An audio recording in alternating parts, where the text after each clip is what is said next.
رانو اور مانو کی کہانی۔ ایک تھی مانو اور ایک تھی اس کی بہن رانو۔ یہ دونوں جڑواں بہنیں تھیں۔ یہ دونوں ایک پرانے سے گھر میں اپنی ماں کے ساتھ رہا کرتی تھیں۔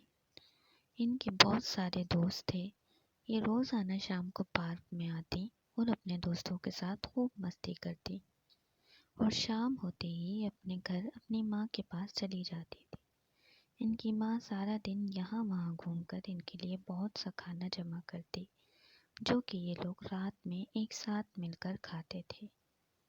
ان لوگوں کی زندگی بہت اچھی گزر رہی تھی۔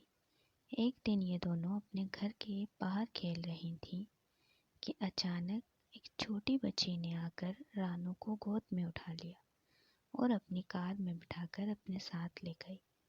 رانو اور مانو ایک دوسرے کو دیکھتی رہ گئی، پر دونوں کچھ نہیں کر سکی۔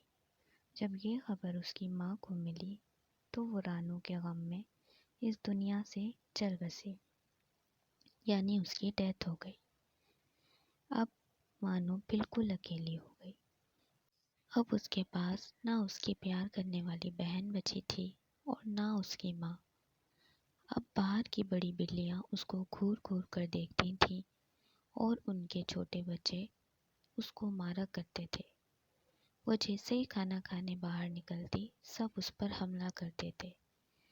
اس ڈر سے وہ ہر وقت گھر میں چھپی رہتی۔ بہت سوچنے اور پریشان ہونے کے بعد اس نے وہاں سے بھاگ جانے کا فیصلہ کیا۔ وہ وہاں سے بھاگ کر کسی دوسرے شہر جانا چاہتی تھی۔ ایک دن اس نے موقع دیکھ کر وہاں سے بھاگنا شروع کر دیا۔ بھاگتے بھاگتے وہ ایک شہر میں جا پہنچی۔ جب وہ بھاگتے بھاگتے تھک گئی تو وہ ایک گھر کی دیوار پر کچھ دیر آرام کرنے کے لیے لیٹ گئی، پر جیسے ہی اس نے اس گھر کے اندر جھانکا تو وہ دیکھ کر حیران رہ گئی کہ وہاں اس گھر کے اندر اس کی بہن رانو ایک پیارے سے برتن میں دودھ پی رہی تھی۔ اس نے جیسے ہی رانو کو دیکھا اسے آواز دی۔ رانو اسے دیکھتے ہی فوراً پہچان گئی اور وہ بھی خوشی سے اس کو دیکھنے لگی۔ رانو مانو کے پاس بھاگ کر آئی اور اسے بہت پیار کیا۔ اسے اپنے گلے سے لگایا اور پوچھا، میری بہن تم کیسی ہو اور یہاں کیسے آنا ہوا اور ماں کیسی ہے؟ اب مانو نے اپنا حال بتانا شروع کیا۔ اس نے کہا کہ تمہارے جاتے ہی ماں کی ڈیتھ ہو گئی تھی اور میں بالکل اکیلی ہو گئی۔ مجھے وہاں کی بلیوں نے اور ان کے بچوں نے بہت ستایا۔ وہ لوگ مجھے بہت مارتے تھے اور مجھے کھانے کو بھی نہیں دیتے تھے، اس لیے میں وہاں سے بھاگ کر اس شہر آ گئی۔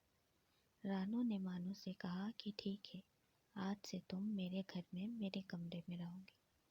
وہ اسے اپنے مالک کی نگاہ سے چھپا کر اپنے کمرے میں لے گئی اور اسے کہا کہ جب تک میں نہ ہوں تم اس کمرے سے باہر نہیں نکلو گی۔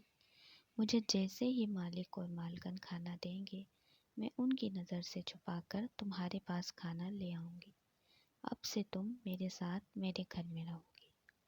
جیسے ہی اس کی مالک نے اس کو کھانا دیا، رانو فوراً وہ کھانا لے کر اپنی بہن کے پاس پہنچی اور اسے کہا، آؤ میری پیاری بہن، تم جانے کب سے بھوکی ہوگی، میرے ساتھ مل کر کھانا کھاؤ۔ اب رانو اور مانو دونوں پہلے کی طرح ایک ہی برتن میں کھانا کھانے لگی۔ اس کے بعد رانو نے مانو کو نہلایا اور اس کو بالکل صاف ستھرا کر دیا۔ اب وہ یہی کرتی، جیسے ہی اس کو کھانا ملتا وہ اپنی بہن مانو کے پاس وہ کھانا لاتی اور پھر دونوں مل کر وہ کھانا کھاتے۔ ایسے ہی بہت سارے دن گزر گئے، پر اس کے مالک اور مالکن کو مانو کا یہاں ہونا پتہ نہیں چلا۔ ایک دن وہ دونوں کھانا کھا رہے تھے کہ پیچھے سے اس کی مالک اور مالکن آ گئے اور انہوں نے ان دونوں کو پکڑ لیا۔ اب رانو اور مانو بہت ڈر گئیں، پر اس کے مالک اور مالکن نے پوچھا کہ یہ کون ہے؟ تب رانو نے بتایا کہ یہ میری بہن مانو ہے، جو کہ دوسرے شہر سے آئی ہے۔ ہم دونوں اس شہر میں ایک ساتھ رہا کرتے تھے، لیکن آپ مجھے وہاں سے اٹھا کے لے آئیں۔ آپ کے مجھے لانے کے بعد یہ بالکل اکیلی ہو گئی، کیونکہ ہم دونوں ساتھ رہتے تھے اور ہماری ماں بھی ہمارے ساتھ رہتی تھی، پر وہ میرے صدمے کی وجہ سے اس دنیا سے چل بسی۔ میری بہن مانو بالکل اکیلی ہو گئی۔ آپ پلیز اسے اس گھر سے نہیں نکالیے گا۔ یہ میری چھوٹی بہن ہے جو کہ مجھے بہت پیاری ہے۔ مالک اور مالکن نرم دل کے تھے، انہوں نے فوراً ان دونوں کو اپنے گھر میں رکھ لیا اور انہیں ایک جیسا پیار کرنے لگے۔ اب وہ اس گھر میں بڑے مزے سے رہتی تھی۔ رانو اور مانو کے لیے بڑے مزے کے کھانے بنتے اور وہ ٹیبل پر بیٹھ کر وہ کھانے کھایا کرتی تھیں۔ اب رانو اور مانو کی زندگی پہلے جیسی بچپن جیسی پیاری سی ہو گئی۔ وہ دونوں ساتھ ٹی وی دیکھتی، ساتھ باہر جاتی، ساتھ کھانا کھاتی اور خوب مستی کرتی۔ بس اب ان کی زندگی میں ایک کمی تھی جو کہ ان کی ماں کی کمی تھی، لیکن وہ دونوں بہت ہیپی رہتی، ہر وقت مستی کرتی رہتی اور اللہ تعالیٰ کا شکر ادا کرتی کہ ان دونوں نے ایک دوسرے کو پا لیا۔ یہ ہے رانو اور مانو کی پیاری سی کہانی۔ اگر آپ کو پسند آئے تو میرے چینل کو سبسکرائب کریں اور ویڈیو کو لائک